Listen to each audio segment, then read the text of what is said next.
Hello everyone, myself Priyanka Patel from Vallabhiti Polytechnic, Navsari. Today we are going to study the subject Fundamental of Software Development of 4th semester of Computer Engineering Department. Our unit is Unit 2 Software Analysis and Design, and our topic is Cohesion and Coupling. Cohesion and coupling, most important topic. Cohesion and coupling પહેલા આપણે સમજીએ what is modularity. Modularity is a desirable property of any software development. આપણે જ્યારે પણ કોઈ software બનાવવાનો હોય તો સોફ્ટવેર બનાવવા માટે મોસ્ટલી ડિઝાયરેબલ પ્રોપર્ટી કઈ છે તો મોડ્યુલારિટી. મોડ્યુલારિટી એટલે શું? જેમ કે મેં તમને આગળ પણ કીધું હતું, કોઈ બી સોફ્ટવેર કે કોઈ બી તમે એપ્લિકેશન બનાવો તો સોફ્ટવેરને અલગ અલગ પાર્ટ્સમાં ડિવાઈડ કરવામાં આવે અને એ જે પાર્ટ્સ ડિવાઈડ કરીએ છીએ એને આપણે શું કહેવાય? મોડ્યુલ્સ કહેવાશે. તો મોડ્યુલ્સમાં આપણે જે ડિવાઈડ કરીએ એ પ્રોસેસને શું કહેવાશે? મોડ્યુલારિટી. એટલે જ્યારે પણ તમે કોઈ સોફ્ટવેર બનાવો એને મોડ્યુલ્સમાં ડિવાઈડ કરો તો એ એક સોફ્ટવેરની મોસ્ટ ઇમ્પોર્ટન્ટ પ્રોપર્ટી કહેવાશે. Okay, cohesion and coupling are two modularized criteria that are often used together for the software development.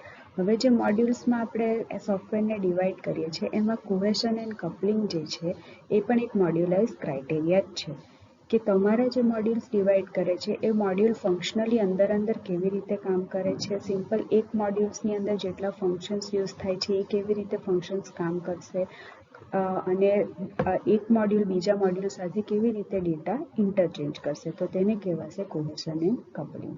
Cohesion and coupling are used to measure the quality of design modules and their interactions are measured. જેમ કે મેં તમને કીધું, cohesion coupling શાના માટે use થશે? measure the quality of design module. આપણું જે મોડ્યુલ છે એ મોડ્યુલની ક્વોલિટી માપવા માટે શું યુઝ થશે? cohesion and coupling. કેમ કે મેં તમને જેમ કે કીધું કે કોહેશન એન્ડ કપલિંગ શાના માટે યુઝ થાય? તો તમે જે મોડ્યુલ્સમાં સોફ્ટવેરને મોડ્યુલ્સમાં ડિવાઈડ કર્યું છે એ મોડ્યુલ્સની અંદર ઇન્ટરકનેક્શન કેવું છે પર્ટિક્યુલર એક મોડ્યુલની અંદર અને બે મોડ્યુલના વચ્ચે કેવી રીતે ઇન્ટરકનેક્શન થાય છે એના પરથી આપણું સોફ્ટવેરની ક્વોલિટી મેજર થશે. જ્યારે પણ તમે સોફ્ટવેર બનાવો એટલે good software needs high cohesion and low coupling. તમારે સારામાં સારું સોફ્ટવેર બનાવવું હોય તો તેમાં કોહેશન કેવું હોવું જોઈએ? હાઈ, અને કપલિંગ કેવું જોઈએ? હવે આપણે કોહેશન એન્ડ કપલિંગ જોઈએ એટલે તમને ખ્યાલ આવશે હાઈ કોહેશન શું છે અને લો કપલિંગ શું છે. તો ફર્સ્ટ છે આપણું cohesion. Cohesion is a measurement of functional strength among module. શું થશે? કોહેશન એટલે શું? કોહેશન શાના માટે યુઝ થાય? Measure the functional strength among module. તમારો એક મોડ્યુલ છે એ મોડ્યુલની અંદર અલગ અલગ ફંક્શન્સ આપ્યા છે તો એ ફંક્શન્સની અંદર એકબીજા સાથે કેવી રીતે રિલેટેડ છે તે માપવા માટે શું યુઝ થશે? Cohesion. Okay, cohesion keeps internal modules together and represent functional strength among them. જે પણ તમારા મોડ્યુલ્સ છે એને સાથે રાખશે અને શું રિપ્રેઝન્ટ કરશે કે એ મોડ્યુલ્સના સ્ટ્રેન્થ કેવી છે. ઓકે, તો આ તમારી ફિગર છે.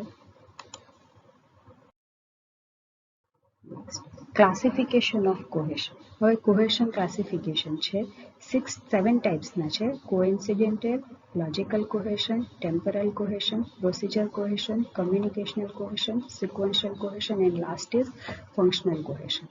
તો જે તમારું ફર્સ્ટ કોઇન્સિડન્ટ કોહેશન છે એ વર્સ્ટ કોહેશન એટલે કેવું છે કે લો કોહેશન કહેવાશે અને ફંક્શનલ કોહેશન છે કેવું છે? બેસ્ટ કોહેશન એટલે એને કેવું કહેવાશે? હાઈ કોહેશન કહેવાશે. કેવી રીતે કામ કરશે? ટોપ ટુ બોટમમાં. ખ્યાલ રાખજો કેવી રીતે કામ કરશે? ટોપ ટુ બોટમમાં. આપણે જે આને આગળના લેક્ચરમાં ડિઝાઇન પ્રોસેસ જોયું હતું એમાં જોયું હતું એક ટોપ ટુ બોટમ હતું એપ્રોચ અને એક બોટમ ટુ ટોપ એપ્રોચ હતું. ઓકે, તો આ કેવું છે? ટોપ ટુ બોટમ એપ્રોચ છે, એરો બતાવ્યું છે. ઓકે, તો પહેલું આપણે જોઈએ કોઇન્સિડેન્શિયલ કોહેશન. કોઇન્સિડેન્શિયલ કોહેશન એટલે બાય ચાન્સ કોહેશન થશે. સપોઝ કોઇન્સિડેન્શિયલ કોહેશન કેવું છે? લોએસ્ટ કોહેશન છે. પહેલા તો it occurs when there is no meaningful relationship between the elements. ક્યારે થશે કે તમારું એક મોડ્યુલ છે, એ મોડ્યુલ્સની અંદર જે અલગ અલગ ફંક્શન્સ, અલગ અલગ એલિમેન્ટ્સ આવવાના છે, એ એલિમેન્ટ્સ વચ્ચે કોઈ ઇન્ટર રિલેશનશિપ નથી, પણ બાયચાન્સ કોઈક એલિમેન્ટ અંદર એલિમેન્ટ કોઈક બાયચાન્સ એકબીજા સાથે રિલેટેડ થશે તો તેને કહેવાશે કોઇન્સિડેન્શિયલ કોહેશન, એટલે બાયચાન્સ થશે. નેક્સ્ટ છે લોજિકલ કોહેશન. લોજિકલ કોહેશન એટલે શું કે તમારે એક મોડ્યુલની અંદર જે અલગ અલગ એલિમેન્ટ્સ કે ફંક્શન આવવાના છે એ લોજિકલી એકબીજા સાથે રિલેટેડ હશે, થોડો ડેટા શેર કરશે, વધારે ડેટા શેર ના કરશે, થોડોક કરશે તો તેને કહેવાશે લોજિકલ ડેટા શેર કરશે તો લોજિકલ કોહેશન. નેક્સ્ટ છે ટેમ્પોરલ કોહેશન. ટેમ્પોરલ કોહેશન સેમ લોજિકલ કોહેશન જેવું છે કે મોડ્યુલના અંદર જે એલિમેન્ટ્સ છે એકબીજા સાથે ડેટા શેર કરશે, પણ કેવી રીતે કરશે, ડિફરન્સ શું છે કે ટાઈમલી મેનરમાં. ટાઈમલી એટલે કે એક્ઝિક્યુટ બધા સાથે થશે. એક મોડ્યુલની અંદર જેટલા પણ એલિમેન્ટ છે એકબીજા સાથે જે રિલેટેડ હશે બધા કેવી રીતે એક્ઝિક્યુટ થશે, સાથે એક્ઝિક્યુટ થશે તો તેને કહેવાશે ટેમ્પોરલ. લોજિકલ બી સેમ જ છે પણ એ સાથે એક્ઝિક્યુટ ના થશે. ટેમ્પોરલમાં શું થશે, બધા એલિમેન્ટ સાથે એક્ઝિક્યુટ થશે. નેક્સ્ટ છે પ્રોસિજર કોહેશન. પ્રોસિજર એટલે સ્ટેપ બાય સ્ટેપ. ઓકે, તમે અલ્ગોરિધમ ભણીને આવ્યા છો, અલ્ગોરિધમમાં શું કીધું છે, step by step solution of any problem is called algorithm.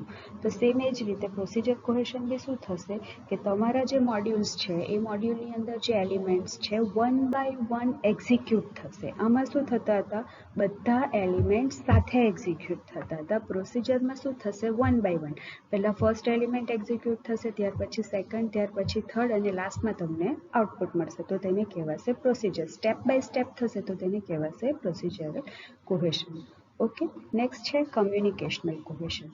કમ્યુનિકેશનલ કોહેશન એટલે શું કે તમારા મોડ્યુલની અંદર જેટલા પણ ફંક્શન છે એ function same data structure use કરીને રન થશે તો તેને કહેવાશે કમ્યુનિકેશનલ કોહેશન. ઓકે, જેટલા પણ એલિમેન્ટ્સ છે બધા રન થશે પણ કેવું, સેમ ડેટા સ્ટ્રક્ચર યુઝ કરશે તો તેને કહેવાશે કમ્યુનિકેશનલ કોહેશન. ઓકે, અને બીજું કે કમ્યુનિકેશનલ કોહેશનમાં એવું નહીં કે એક મોડ્યુલ છે તો એક જ ફંક્શન, એના એલિમેન્ટ્સ જે યુઝ થશે એનો એક જ આઉટપુટ મળશે, એવું નથી. એ મોડ્યુલ શું કરશે, એકથી વધારે ફંક્શન સાથે એક્ઝિક્યુટ કરી શકે. ઓકે, નેક્સ્ટ છે સિક્વન્શિયલ કોહેશન. સિક્વન્શિયલ કોહેશન એટલે શું કે સિક્વન્સ એટલે વન બાય વન. પ્રોસિજરમાં મેં શું કીધું કે સ્ટેપ બાય સ્ટેપ સોલ્યુશન થશે, એ જ રીતે સિક્વન્શિયલમાં શું થશે, સ્ટેપ બાય સ્ટેપ જ સોલ્યુશન થવાનું છે, પણ જો ફર્સ્ટ એલિમેન્ટનો આઉટપુટ મળશે એ આઉટપુટ સેકન્ડ એલિમેન્ટ માટે ઇનપુટ થશે. ઓકે, સિક્વન્સમાં થશે કે ફર્સ્ટનું આઉટપુટ સેકન્ડનું ઇનપુટ, સેકન્ડનું આઉટપુટ થર્ડનું ઇનપુટ, એટલે જ્યાં સુધી વન બાય વન એક વચ્ચે કોઈ પણ એલિમેન્ટ રન ના થાય ત્યાં સુધી એનો આગળનો રન થવાનો નથી. ઓકે, નેક્સ્ટ છે ફંક્શનલ કોહેશન. ફંક્શનલ કોહેશન બેસ્ટ હાઈ કોહેશન એટલે એને એકદમ સ્ટ્રોંગેસ્ટ કોહેશન કહેવામાં આવશે. એના અંદર શું થશે, all the elements or modules R related to perform a single task. બધા એલિમેન્ટ જે એક મોડ્યુલની અંદર હશે બધા સાથે પરફોર્મ થશે અને આઉટપુટ આપણને એક આપશે તો તેને કહેવાશે ફંક્શનલ કોહેશન. ઓકે, પ્રીવિયસ પીપીટીમાં આપણે જોયું હતું કે હાઈ કોહેશન, ગુડ સોફ્ટવેર માટે શું જોઈએ, high cohesion and low coupling. It means કે આ જે 7 ટાઈપના કોહેશન છે એમાં હાઈ કોહેશન કયું થયું, ફંક્શનલ કોહેશન. એટલે આપણે જ્યારે પણ સોફ્ટવેર ડિઝાઇનિંગ કરશું, સોફ્ટવેર બનાવશું ત્યારે આપણને કેવું કોહેશન જરૂરી પડે, ફંક્શનલ કોહેશન. ઓકે, નેક્સ્ટ છે કપલિંગ. હવે કોહેશનની અંદર મેં તમને શું કીધું કે પર્ટિક્યુલર એક મોડ્યુલની અંદર જે એલિમેન્ટ્સ હોય એ એલિમેન્ટ્સ એકબીજા સાથે ઇન્ટર રિલેટેડ કેવી રીતે થાય એ સ્ટ્રેન્થ માપવા માટે શું યુઝ થશે, કોહેશન. પણ કપલિંગ શું છે, કપલિંગ ઇઝ શાના માટે યુઝ થશે, measurement between two modules. Okay, બે મોડ્યુલ વચ્ચે એકબીજા સાથે કેવી રીતે રિલેટેડ છે એ મેઝર કરવા માટે શું યુઝ થશે, કપલિંગ યુઝ થશે. ખ્યાલ આવે છે, પહેલામાં સિંગલ કોહેશનમાં સિંગલ મોડ્યુલના અંદર જે એલિમેન્ટ્સ આવશે એના રિલેશનશિપ માટે યુઝ થશે, અને કપલિંગ શાના માટે યુઝ થશે, બે મોડ્યુલ વચ્ચે ઇન્ટરડિપેન્ડન્સ એટલે બે મોડ્યુલ એકબીજા સાથે કેવી રીતે રિલેટેડ છે તે મેઝર કરવા માટે કપલિંગ યુઝ થશે. ડિફરન્સ ખ્યાલ આવે છે. Okay, as modules become more independent on each other, the coupling between modules increases. જેમ મોડ્યુલ્સ એકબીજા સાથે વધારે રિલેટેડ હશે તેમ તમારી કપલિંગ કેવી થશે? હાઈ થશે. સો કપલિંગ કેવી હોવી જોઈએ? Low coupling is the best. First સ્લાઇડની અંદર મેં તમને કીધું હતું કે good software means high cohesion and low coupling. High cohesion તો આપણે જોઈ લીધું. કયું કોહેશન હતું? ફંક્શનલ કોહેશન, કે બધા એલિમેન્ટ સાથે પરફોર્મ થશે અને આઉટપુટ તમને એક મળવાનું છે. એટલે શું જોઈએ આપણને? હાઈ કોહેશન જરૂરી છે. પણ કપલિંગની અંદર શું છે? લો કપલિંગ જોઈશે. કેમ? કેમ કે બે મોડ્યુલ્સ વચ્ચે જો બી એકબીજા સાથે વધારે રિલેટેડ હશે તો કોમ્પ્લેક્સ તમારું સોફ્ટવેર બનાવવાનું કોમ્પ્લેક્સિટી વધી જશે, એટલે કોમ્પ્લેક્સ વધારે થશે. એટલે કપલિંગ આપણને કેવું જોઈશે? લો જોઈશે. જોઈએ હવે આપણે ક્લાસિફિકેશન ઓફ કપલિંગ. આ છે તમારી ફિગર. ફર્સ્ટ જો 4 મોડ્યુલ્સ દેખાય છે. 4 મોડ્યુલ્સની અંદર એકબીજા સાથે કોઈ રિલેટેડ નથી, બધા સિંગલ સિંગલ છે, એટલે એને શું આપ્યું છે? નો કપલિંગ. નેક્સ્ટ છે 4 મોડ્યુલ્સ છે એકબીજા સાથે આને ડેટા આપે છે, આને ડેટા આપે છે, આને ડેટા આપે છે, આને ડેટા આપે, એકબીજા સાથે રિલેટેડ છે, તેને લૂઝ કપલિંગ કહેવાશે. અને હાઈ કપલિંગ શાને કહેવાય?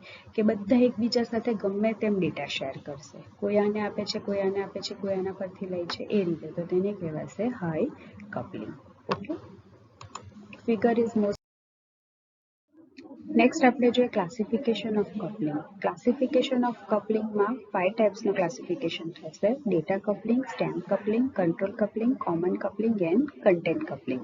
એમાં ડેટા કપલિંગ જે છે એ તમારું લોએસ્ટ કપલિંગ કહેવાશે અને કન્ટેન્ટ કપલિંગ છે તે હાઈએસ્ટ કપલિંગ કહેવાશે. અને આપણને કેવું જોઈએ કપલિંગમાં? લો કપલ જોઈએ, એટલે કે આપણા માટે બેસ્ટ કયું છે? Data coupling. તો હવે જોઈએ one by one. Data coupling એટલે શું? ડેટા કપલિંગ એટલે કે બે ડેટા વચ્ચે જે બે મોડ્યુલ્સ વચ્ચે જે ડેટા શેર થશે, કોમન ડેટા શેર થશે, તો તેને કહેવાશે ડેટા કપલિંગ. ઓકે, નેક્સ્ટ છે સ્ટેમ કપલિંગ. સ્ટેમ કપલિંગ એટલે શું? કે બે મોડ્યુલ વચ્ચે કમ્પોઝાઇટ ડેટા એટલે કે સેકન્ડરી ડેટા શેર થશે તો તેને કહેવાશે સ્ટેમ કપલિંગ. નેક્સ્ટ છે કંટ્રોલ કપલિંગ. કંટ્રોલ કપલિંગ એટલે શું? કે બે મોડ્યુલ વચ્ચે જે ડેટા શેર થવાના છે એ module one by one execute થશે, કે એક પહેલા મોડ્યુલનો જે બી કંઈ ઇન્સ્ટ્રક્શન હશે એ સેકન્ડ મોડ્યુલ યુઝ કરશે. શાના માટે? એક્ઝિક્યુશન માટે, તો તેને કહેવાશે કંટ્રોલ કપલિંગ. કંટ્રોલ એટલે શું? કે ફર્સ્ટ મોડ્યુલ પરથી સેકન્ડ મોડ્યુલ કંટ્રોલ થાય છે, એટલે એને કહેવાશે કંટ્રોલ કપલિંગ. ઓકે, નેક્સ્ટ છે કોમન કપલિંગ.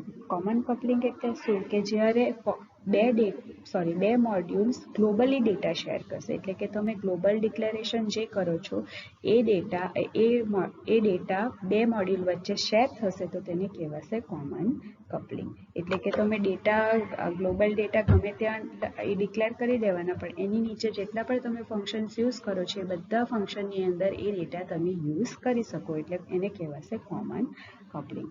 ને લાસ્ટ છે કન્ટેન્ટ કપલિંગ. કન્ટેન્ટ કપલિંગ ક્યારે યુઝ થશે? જ્યારે બે મોડ્યુલ વચ્ચે કોડિંગ શેર થશે તો તેને કહેવાશે કન્ટેન્ટ કપલિંગ. ઓકે, આ બે મોડ્યુલ વચ્ચે કોડિંગ શેર થશે એટલે કહેવાશે કન્ટેન્ટ કપલિંગ. ને કંટ્રોલ કપલિંગ એટલે શું? સેમ એના જેવું જ છે, કે ફર્સ્ટ મોડ્યુલના જે બી કંઈ ડેટા એટલે કે કોડ હોય એ સેકન્ડ મોડ્યુલ એક્ઝિક્યુશન માટે યુઝ કરશે તો તેને કહેવાશે કંટ્રોલ કપલિંગ. અને કન્ટેન્ટ કપલિંગ એટલે શું? કે એકબીજા સાથે કોડ શેર કરશે એક્ઝિક્યુશન માટે, કે ફર્સ્ટ મોડ્યુલનો કોડ સેકન્ડ મોડ્યુલ યુઝ કરશે અને સેકન્ડ મોડ્યુલનો કોડ ફર્સ્ટ મોડ્યુલ યુઝ કરશે એક્ઝિક્યુશનના ટાઈમે, તો તેને કહેવાશે કન્ટેન્ટ કપલિંગ. ડિફરન્સ ખ્યાલ આવે છે ને વચ્ચે? ઓકે, હવે લો કપલ કયું છે? તો ડેટા કપલ. ને હાઈ કપલ કયું છે? તો કન્ટેન્ટ કપલિંગ. પણ ગુડ સોફ્ટવેરની કેરેક્ટરિસ્ટિક શું છે? ફર્સ્ટ કે શું રિક્વાયર્ડ છે? High cohesion and low coupling. Cohesion કેવું હોવું જોઈએ? હાઈ હોવું જોઈએ. અને કપલિંગ કેવું હોવું જોઈએ? લો હોવું જોઈએ. લો કપલિંગ હોય એટલે એકબીજા સાથે જેટલા બી ડેટા શેર કરે ઓછામાં ઓછા શેર થવા જોઈએ, તો તમારું જે બી કંઈ સોફ્ટવેર બનાવવાના છો એ કોમ્પ્લેક્સ ના બનશે. ઓકે, એટલે જ્યારે પણ તમે સોફ્ટવેર બનાવો તો ખ્યાલ રાખવાનું કે તમારા જેટલા બી મોડ્યુલ્સ છે એ મોડ્યુલ્સ વચ્ચે ડેટા ઓછામાં ઓછા શેર થવા જોઈએ. જેમ ડેટા વધારે શેર થશે તેમ તમને સોફ્ટવેર બનાવવામાં કોમ્પ્લેક્સિટી વધી જશે. ઓકે, નેક્સ્ટ ટાઈમ આપણે જોશું. આના પછી આપણે ડાયાગ્રામ જોવાના છે. ડાયાગ્રામ એટલે કે નેક્સ્ટ ટોપિક આપણો છે ડેટા મોડલિંગ એન્ડ કન્સેપ્ટ. એની અંદર ડાયાગ્રામ આવશે. ડાયાગ્રામ આપણે નેક્સ્ટ લેક્ચરમાં જોઈશું. Okay, thank you.